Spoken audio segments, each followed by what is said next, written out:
Hello, little scientists. Look at these mushrooms. Have you ever wondered, why don't mushrooms have leaves like trees?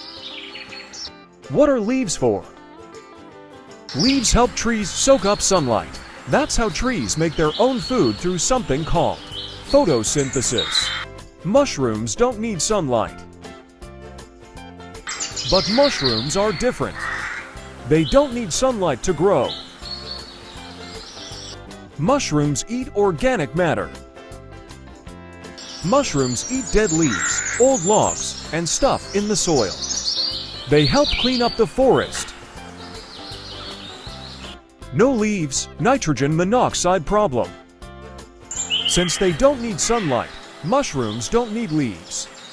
They have a special body structure all their own. Mushrooms are not plants.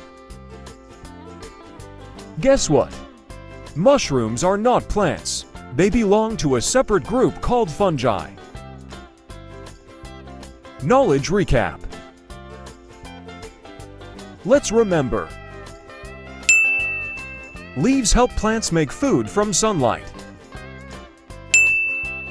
Mushrooms don't need sunlight, so they have no leaves. They get nutrients from dead stuff. Mushrooms are not plants. Thanks for learning with me today. Keep asking curious questions, and I'll see you next time. Bye-bye.